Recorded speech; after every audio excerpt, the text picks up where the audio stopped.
Bom, a primeira coisa que nós precisamos ter em mente é que não existe capitalismo sem Estado.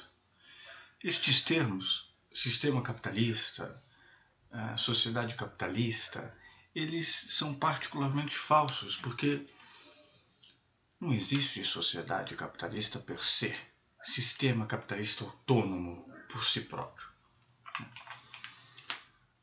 Isso é até algo que iria contra o próprio capitalismo, porque o capitalismo ele é autofágico. Né? Ele se autodestruiria rapidamente se fosse assim. O que acaba com a tese muito juvenil, muito ingênua, por exemplo, de anarcocapitalistas e libertarianistas. Né? Veja, o que nós temos é uma espécie de capitalismo de Estado, como diria o Chomsky, ou alguns estudiosos dizem Estado capitalista. O que quer dizer isso? Quer dizer que para todo o conjunto do capitalismo, e não só o setor privado, existir, é preciso que haja um Estado condizente com esta existência e que tenha permitido, de certa forma, esta existência. Seja nos Estados Unidos, que é a capital dos capitais, seja na China, que já há algum tempo abraçou o capitalismo, o Estado chinês, sempre dito como comunista, quando ele abraça o capitalismo e adota o capitalismo nas suas negociações financeiras e abre o mercado, é que começa a surgirem as grandes empresas, e pequenas e médio, na China. Mas veja, eu fiz um vídeo que extrapolou 2 horas aqui no meu canal. Na verdade não é um vídeo, é um áudio ao vivo. O finalzinho foi cortado, mas eu escrevi na área de comentários sobre o futuro do capitalismo. E o que eu vou dizer aqui é tudo que eu disse no comecinho daquele áudio. Naquele áudio eu vou mais além, falando sobre o futuro, as ameaças e as alternativas. Aqui eu quero me concentrar nesta crítica de todos esses termos. Então, continuando no capitalismo para depois ir para o Estado mínimo, livre mercado e a teoria neoliberal, se nós pegarmos, por exemplo, os nossos smartphones, os nossos computadores, nós veremos que de onde surge toda essa tecnologia, né? Se nós formos pesquisar. E isso acaba com toda aquela piada de socialista de iPhone, comunista de iPhone. Porque tudo isso surge de investimentos do Estado em tecnologia, em ciência, em momentos de guerra ou paz, sobretudo em momentos de guerra. Por exemplo, os nossos computadores surgem ali no começo, sobretudo na segunda metade dos anos 40, nos anos 50 há um pico de investimento nisso. Estamos falando já durante a guerra e sobretudo pós-guerra, Segunda Guerra Mundial. Por exemplo, no MIT, né, no Instituto de Tecnologia de Massachusetts, onde começam os primeiros computadores conforme nós conhecemos hoje. Então, 30 anos depois, 30, 40 anos depois, 4 décadas depois, mais ou menos, não foi só até 1977 que a Apple comercializou o primeiro computador. Ou seja, já tinha aí vários anos de estudos, né, de subsídios governamentais americanos para custear, dos contribuintes e tal, para custear todo este investimento em tecnologia, infraestrutura, em ciência e tecnologia, na inteligência. Depois, as grandes corporações pegam isso, né? O público dá para as grandes corporações tudo isso. Mesma coisa com os smartphones, toda a tecnologia high-tech, ela surge através de investimentos. Então, se você pega o seu smartphone, o seu celular, seu Android, o seu iPhone, você pode dividir ele e ver de onde vem cada parte. Por exemplo, o GPS vem da Marinha. toda a parte material vem justamente desses estudos científicos tecnológicos, sejam em laboratórios militares ou laboratórios científicos. É que chega um momento em que o público, entre aspas, dá de presente para as grandes corporações todo este saber, todo este ganho, e elas monopolizam. Né? Hoje em dia, elas monopolizam a internet, de certa forma, os smartphones. Há uma competição, mas são entre gigantes e os computadores. E isso com tudo, quer dizer, o que permite hoje o setor privado é sempre o Estado. Isso quer dizer que nós devemos fazer uma devoção ao Estado? Não. Também tampouco quer dizer que o Estado deva ser burocrático. Precisa ser bem pouco burocrático nas áreas que vão incentivar uma pulverização de mercado. A respeito disso eu concordo.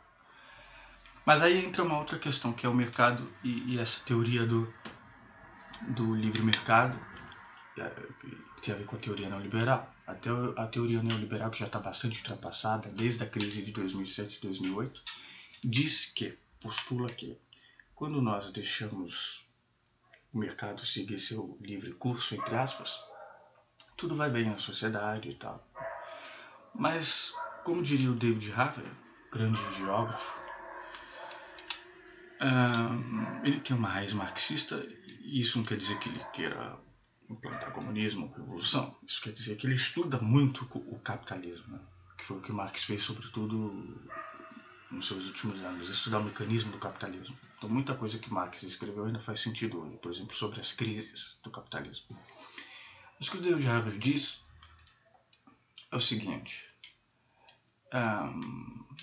o que nós temos visto é que quando você compete com um grande número de pessoas, chega um momento em que o top dos tops, ou o melhor de todos, vem e compra tudo e monopoliza o capital. Por isso que Wall Street adora fusões e aquisições. É algo que é frequente, né? Quando há um suposto livre mercado e várias competem, uma hora chega o maior que compra tudo. Ou seja, há uma discrepância entre a teoria liberal, que ela promete o que ela diz, e os fatos. Estado mínimo, eu evocaria o Paul Virilio. O mínimo de regulação garante o máximo da monopolização do capital. É o que eu disse, que o David Harvey disse também.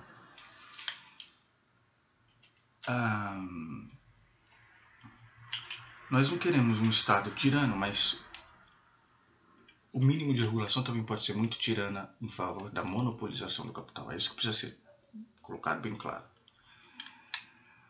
Então nós sabemos que existe um capitalismo de Estado, com o Estado desempenhando um papel central na existência, na subsistência de um setor privado, em todas as sociedades e países. Não existe e não vai existir uma sociedade sem Estado. E eu digo isso flertando muito com setores anarco-comunistas, por exemplo. Mas a concepção de Estado ela é muito subjetiva. Por exemplo, para o Foucault, ao contrário de Marx, a sociedade é um Estado. E nesse aspecto, por exemplo, uma sociedade constituiria um Estado de onde vêm todos aqueles termos da filosofia de Foucault, micropoderes, micropolítica, não deixa de ser Estado. Nesse aspecto, quando alguém diz que não havia Estado no feudalismo, no feudal está mentindo. Havia um Estado bastante tangente até, que garantia toda aquela hierarquia. Após a derrocada do Império Romano, há sem dúvida o clero desempenhando um papel significativo, os amos, senhores desempenhando um papel significativo, todo o conjunto das classes desempenhando um papel significativo, os reis ou paladinos, enfim. Agora, então, acho que eu consegui, em poucas palavras, desmistificar bastante tudo isso. Há outros aspectos, como, por exemplo, grande parte do que nós... Então, todos esses setores, agronegócio, energia, todos eles vivem de subsídios governamentais, né? E os bens de consumo, sobretudo aqueles oriundos de tecnologia e ciência, eles vêm de subsídios governamentais e investimentos em ciência e tecnologia. Hoje em dia você pode pesquisar quais são os cientistas preponderantes na criação da internet, preponderantes na criação da luz, da lâmpada. E tudo isso, Alan Turing, Thomas Edison, tudo isso através de investimentos em tecnologia e ciência. Portanto, há uma ingenuidade juvenil em relação a estes assuntos. As pessoas se excitam muito falando em individualismo, como o capitalismo é natural. Não tem nada disso. São políticas muito bem pensadas e que nos últimos anos fracassaram muito. Portanto, desconfie bastante de grandes empresários, tipo Trump, tipo João Dória Jr., e banqueiros, tipo Meirelles, tipo Amoedo. Você não se ultraliberais, como Paulo Guedes, vocês não se perguntam por que essa gente quer tanto se arvorar no Estado? Né? Ué, eles não querem Estado mínimo? Na verdade, você vai percebendo que quem mais fala em Estado mínimo é quem mais usa e abusa do Estado, através das relações entre empresariado com lobby ou sem lobby, as relações do empresariado com a classe política. São relações importantes. Agora, como eu disse, ninguém quer um Estado brutalmente burocrático. E também o Estado não serve apenas para pagar pensões. E também não serve apenas para ser uma cabide de empregos, nada disso. Mas sempre foi a função do Estado, de certa forma, ter este investimento. Saúde, educação e ciência e tecnologia, que de certa forma permitiu todos os nossos bens. E esta devoção ao mercado, só para terminar, ela é burra, porque o mercado não traz tudo o que nós precisamos ou queremos.